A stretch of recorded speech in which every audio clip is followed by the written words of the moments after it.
Today's story is about a girl who became famous on TikTok and actually gained even more fame in the courtroom after committing a murder. This person is Isabella Guzman, a killer who garnered sympathy from people due to her behavior. Her nickname is Sweet But Psycho. She is quite famous, or rather, he became quite popular in the social media world after committing a murder. In fact, it was such a disturbing event that he couldn't even find a lawyer to defend him before appearing in court. No one wanted to take his case. He was particularly known and introduced, even loved by the generation we call Generation Z. What were the crimes he committed? What was hidden behind his charming demeanor? Now we will examine these together. Born to a Korean mother and a Filipino father, he was born in 1995 in Colorado, USA. When he was a little girl, her parents divorced, and Isabella started living with her mother, Yoon-hee. However, she continued to see her father. Since childhood, the young girl had some problems, which continued into her teenage and adolescence years. She had aggressive behavior and a noble character. Although her family and close circle thought this was normal for a young or adolescent girl, they had no idea what would happen in the following years. In elementary school,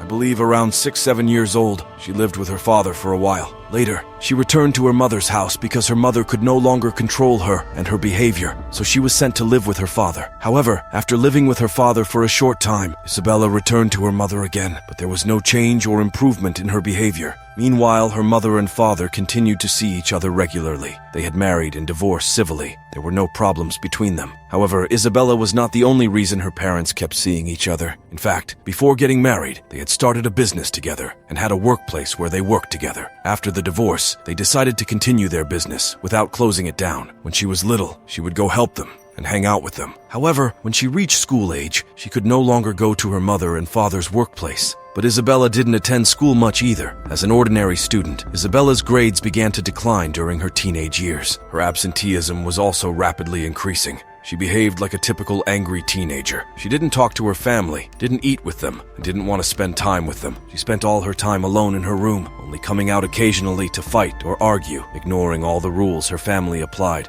or tried to apply. Isabella's relationship with her mother was really bad, and it became even more unmanageable after her mother, Yoon-hee, met another man, fell in love with him, and married him. After her mother married this man named Ryan, Isabella adopted an even more defiant and aggressive attitude. She was angry at Ryan for taking her father's place, and also had to live with her mother and Ryan in the same house. Now there were two people to fight with in the house, and as the fights progressed, they didn't remain just words. Isabella had spat on her mother and stepfather several times, and even tried to physically attack them a few times. Isabella sent text messages to her mother, threatening to make her pay for what she had done. Her mother was actually quite scared of her own little daughter and what she might do. Once, she even called the police and filed a complaint, stating that her daughter had threatened her. Isabella's mother, father, and Ryan all knew her well and had an idea of what she could do, and these were not good thoughts. Her own parents were genuinely afraid of their little daughter. In August 2013, Isabella's stepfather called the police and reported an email his stepdaughter had sent to his wife, Isabella's mother. It reportedly contained some threats and complaints against her mother, stating that she would make her pay for what she had done. The family was genuinely afraid of Isabella and what she could do, believing these were not just empty threats. When the police didn't do anything and things started to get out of control, Yoon-hee and Ryan invited Isabella's biological father, Richard, to the house to talk to her. Her father, familiar with Isabella's erratic behavior, came to the house and spent a few hours trying to talk to his daughter, kindly asking her to come to her senses. He told her that if she wanted, her mother could kick her out of the house, but she hadn't done that, and that her family still loved her very much. It was a typical father-daughter talk. Her parents thought that their daughter had changed after this conversation, but they were very wrong. Isabella had actually played a very sneaky role in front of her father, pretending that she would treat her mother better,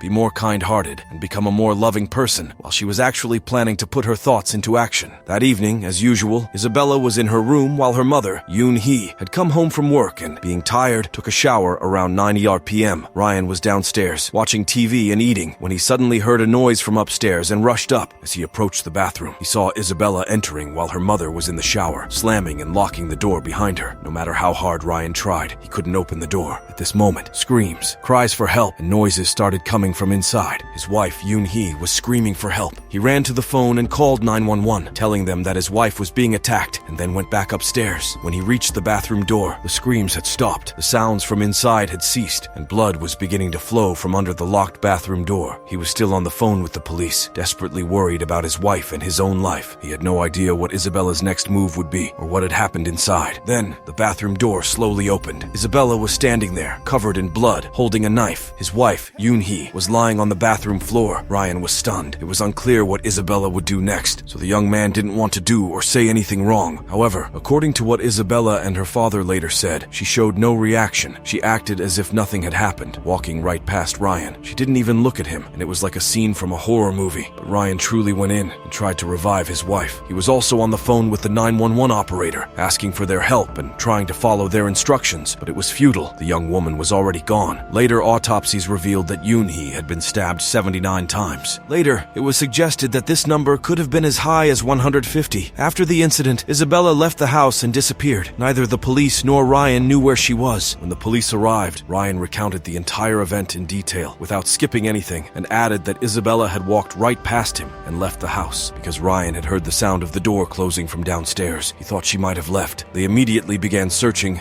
and used all available resources to find Isabella. They distributed and published Isabella's photos in all news bulletins, newspapers, and social media, because Isabella could be anywhere and could pose a danger to other people as well. The next day, early in the morning, the police received a phone call from an old man who said that he saw someone lying motionless in the back seat of a car in the garage. He thought the person might be dead, and the police immediately came to investigate. They found Isabella Guzman lying motionless in the back seat, covered in blood. Isabella was actually just sleeping. She hadn't even changed or cleaned herself. She was so exhausted and her body had pumped so much adrenaline the day before that she had fallen asleep in the back seat from sheer exhaustion. Isabella was first taken to the hospital for a checkup and then to the police station for her statement and arrest. Investigations revealed that Isabella had been suffering from schizophrenia for years, but neither her family nor anyone close to her had noticed. Isabella spoke about seeing things and people who weren't there and hearing voices and whispers that told her that her mother wasn't really her mother. However, no one around her, including her family, had noticed this, so she had not received any treatment. In her statements, Isabella said that she had been under pressure from her family and had a difficult childhood. She said that until a certain age, her family, especially her mother, had raised her with very strict religious practices, constantly forcing her to go to church, and that her family were members of a sect called Jehovah's Witnesses. Isabella mentioned that she had been forcibly made a member of this sect until she was 15 years old, up to high school. There was no evidence or proof of how Isabella had been treated by her family or of what she said. Everyone around her spoke against Isabella, and she might have said these things in court to prove that she was not mentally stable. Why did Isabella become so famous? As you might guess, on TikTok, a very large section of the generation we call Generation Z supported her.